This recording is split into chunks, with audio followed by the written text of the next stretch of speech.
always want to turn the fuel on first. Right. Oxygen, once you turn that on, it'll snuff the flame out and it won't calibrate right. So you always want the fuel first.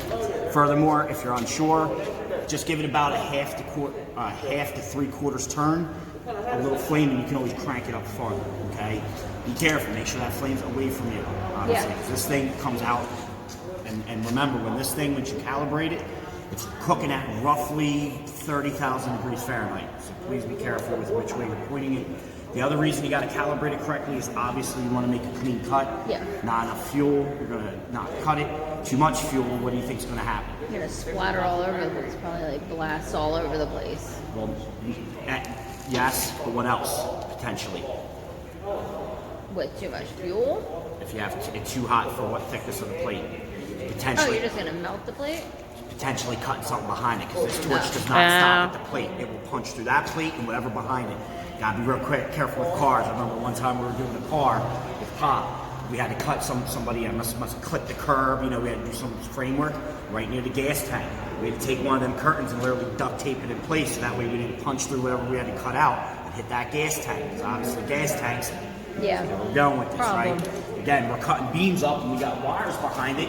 I don't want you to hit this box. I don't want you hitting this. I want this wall or whatever else moved. You gotta get through the material without blasting everything behind it. And if you go too hot, you can warp, okay? Right. Not only damage the material, you can literally warp and bend it and mess it up, okay? And again, this is why you have different knobs. So again, if we're going to cut the real thin stuff, okay? I can literally have it like that and just have a tiny little bit for like sheet metal. See how little the points are? Okay. Now remember, when it's low like that, it'll go off. So now I'm going to crank it up to what we really should be at. Something like that. Now remember, if you get a little, not enough oxygen, see how that tail is? See that little piece right there, the tail we call it? You don't want that, okay? And when I hit the front, see how it jumps around? Too much oxygen. See how they turn that translucent? Too much oxygen. What you want to do is slowly turn that oxygen. Again, it's just a very, very slow turn. That oxygen. So it's about there. You have to do it so nice and tight. Yeah. So you side, so you cheek, right? Furthermore, when I hit the plunge, you have a clean straight jump, the tail pulls back. That's what you want to see. You don't see that tail pull back in a nice tight form, you're never going to cut shit. Okay? Now, now that I'm about to cut, okay, what am I going to do with this line? Tuck it, okay? You never want to have any cords, nothing below it. Like she said, these sparks. Now what else should I set up? Don't worry, that's not good. I have a mark on here for where to cut. We'll get into that in a little bit once I go to cut the 1/4 inch plates. Okay? But for now, all I'm going to do is come in roughly about an inch, about that far, and just cut off a little strip. Okay? Now again, the key is to get comfortable, like anything else. Either you shoot pool or a shot pool. I'm terrible at it, but But yeah. you know how pool players, you make the whole circle around the. Right. I do the same thing for this. Okay, because I shoot a lot of pool, so it's more natural. I literally hold it just like I'm with a pool stick. That way I can come here. The top edge gets hot, up to the neck, all the way there, won't get hot. So you can literally put your fingers up here when you start. Just don't grab this. This gets cooked. So then I'm gonna come here. See that? Hook the edge. Once I hit the plunger, boom, nail. See how I'm keeping a nice height and angle, okay? Yeah. See how that works? You can pull it too. Some people like to start here and then pull it towards themselves. Some people put their hands like this. Again, that's your personal preference. Again, get in position, and eventually you're gonna have to move in both positions. So practice pulling and pushing with welding, same thing with this. Also side to sides. So eventually, I'm gonna show you guys how to notch with this as well. Go up and out. We're gonna notch it on a corner, a big thick beam. So you're not gonna be sitting there with a little grinder, right, cutting this one there, trying to notch, a 6 by 6 inch square outside the beam. You're gonna come here with this, boom, boom, grind it down. You'll flush it up, as we call it, with the grinder, which we'll bring over here and show you. Make sense? Okay, so you also got to be able to move side to side. Okay, same thing though. If I'm moving to the right, I turn it just a hair this way. So as I'm moving that way, it's blowing away from me. Okay, I'm preheat. If I'm coming in, and again, if you have to come at yourself or whatever, then move a little bit. Okay, if I have to cut that way, well, you don't want to come here and be pulling it at yourself. Right. Come this way, come over here, maybe tilt it that way. Because again, you can move this in any direction. Okay, it's not like a gun, just like a welding gun, as long as, so you can literally cut circles. You could come here and boom. Actually, I got pretty good with it, was started rounding edges. If we have this plate, just say we have,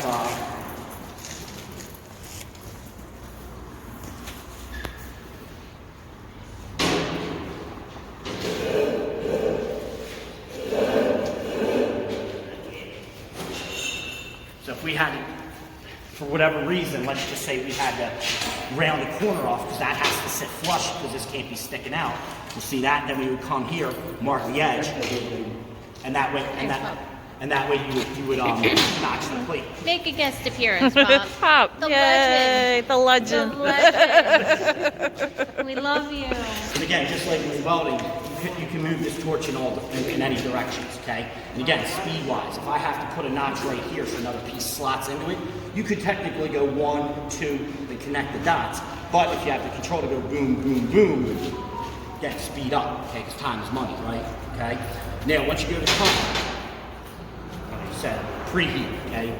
Remember, steel is actually porous, okay? Not quite as much as your skin, doesn't absorb that much moisture, but it will absorb some moisture. What else?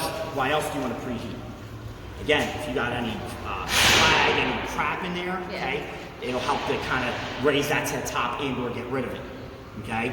Furthermore, if you do see any slag does not burn. So again, you want to take a chip and hammer and brush, get that shit out of there before you try cutting it, okay? That's why sometimes on really, really rusty material, you might have to go in there with a grinder first just to get that surface rust off, then cut the material. Because again, this is big of demolition.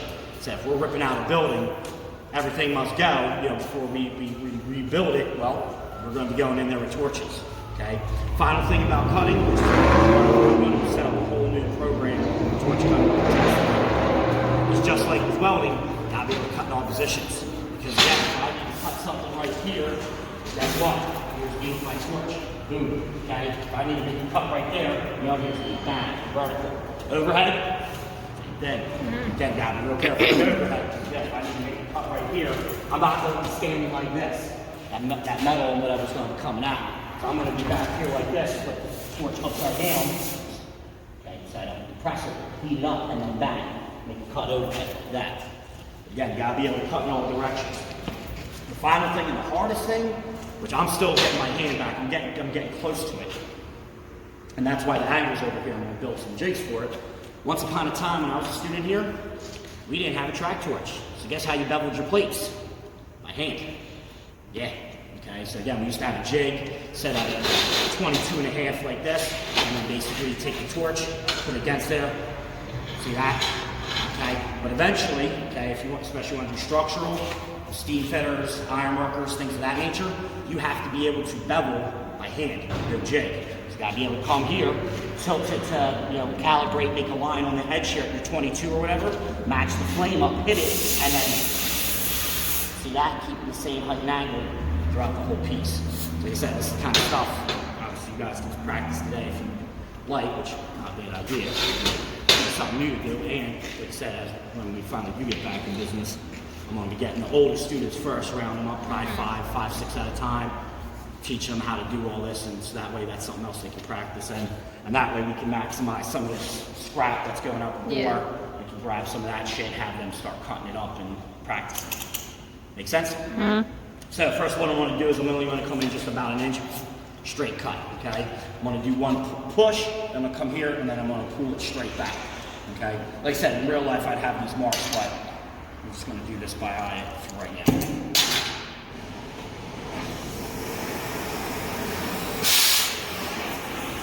Again, what I like to do is come here, run it back and forth. Also, see that crossing? You can actually see it here. Yeah. Once I get to it, you're going to hear some very loud pops. That's actually one way before we had the bender and everything. We would test guys before we set up with Allentown. We used to have to go up to Allentown and do X-ray tests. Before we set them up there, we'd have you weld it, run a torch to it. If there was no slag, no crossing, it should cut just like base metal. If I heard any cracks or pops, it means something's in that weld. That's another way to destructive test. So again, there's destructive and undestructive. Right. Destructive is bending, cutting, acids that eat away at it. Non-destructive, X-rays. Dyes. What's that? Dyes. What's the other? What's the one where if you have a kid, you know, baby, or ultrasound. Ultrasound. They also make ultrasound wands now that they actually make the metal. Say if I was doing my regular big session, right? I did everything, all the steps and stuff. before I want to get tested, I want to make sure what the device is like moisture. Would I take the tips and heat it? No. No. No, you gotta cut it here with hot. See how I'm heating it right now? Right, you just see the little sparkles, but... Alright, so now once you preheat it, you gotta hold the edge a little bit longer, guys. Right. It's gonna get like cherry red. It's almost gonna look like liquid. See how the edge looks? I'll do it on the other side so you can see it. See how it's like glowing bright right now? Yeah. It's kind of getting almost like, you can see like this is like almost moving a little bit. That means it's hot. That's when you want to hit the plunger. Okay, guys, ready? You come over the edge. Once you get hot enough,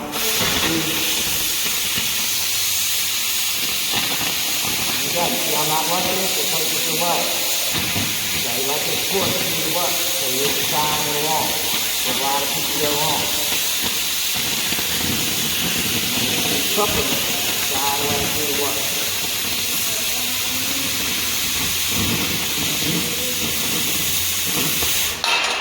As you can see, when you're freehand cutting, again, you're never going to be a machine. You're freehand cutting, you're never going to have it perfect. Right. But the key here, though, is after you cut it all that side, you're going to have to grind that flush anyway. So remember, when you're cutting, okay, and again, once we mark it, I'm going to go into this more, you got to remember about the curve.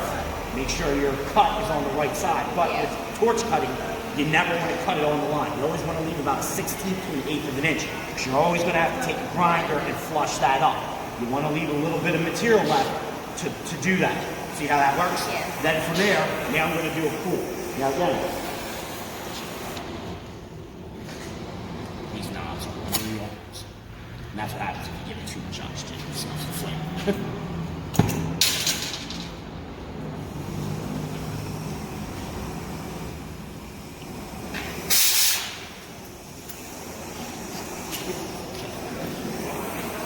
Right? Yeah. Again, man, same thing. So now I'm going to start far away, okay? And again, you can put it on top. I'll put it up to the top this time. So again, come here, make sure it's the top.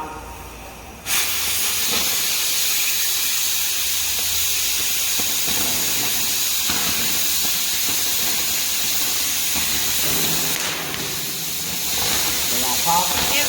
That's right.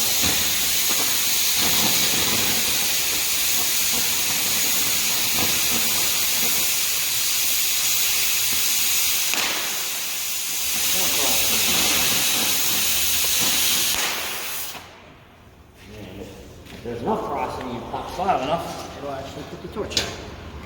That's frosting.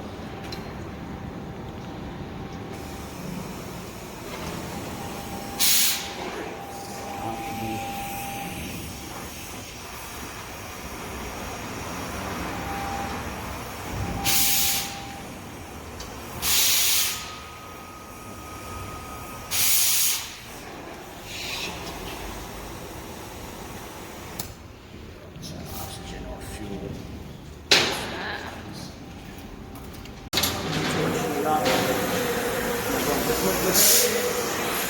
Anything else you're comfortable, these strips are going to come out. Okay?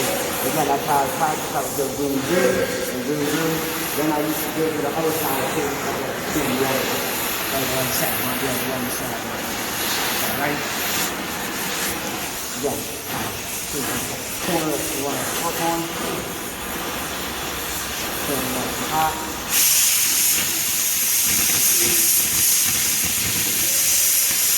Go up till I say there's my mark.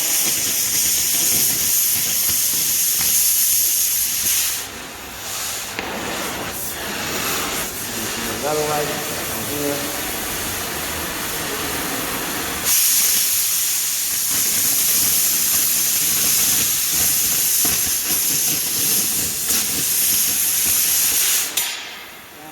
And then I'll do one, boom, boom, boom, in the middle.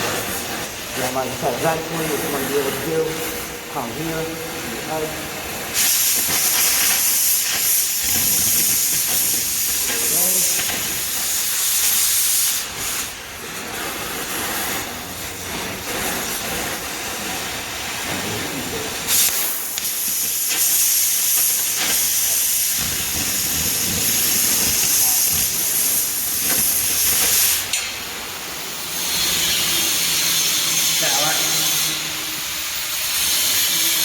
Yeah, like I said, just be careful because when I got here, I jerked the oil down well like that. And you can see the gouge. Okay. Now what I'm going to do is show you a bevel cut. Okay. Now again, you can bevel it. Eventually, you should be able to bevel this way or this way. I'm going to hold it that way. Yeah, I was gonna say it's a little.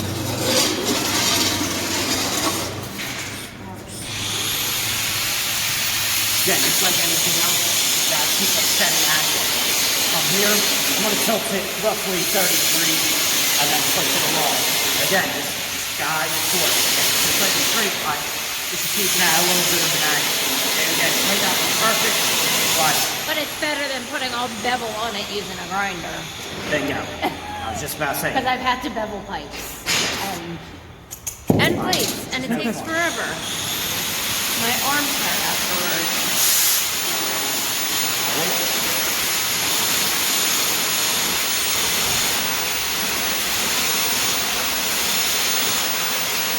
Going out the pipe.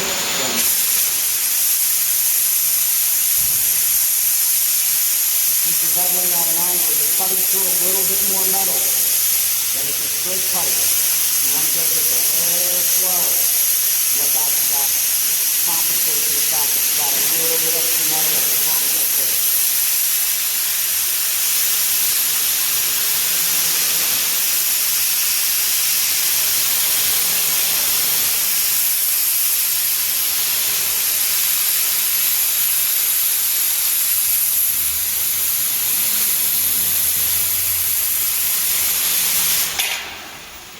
Bingo. And he's put a trouble on that thing. That's what we were doing. We put the bevel on it. And as you can see, it's not pretty close to what the track touch does, huh? Yeah. That's going to take a little bit of practice to get it that straight and that tight of an angle. I'm out, y'all.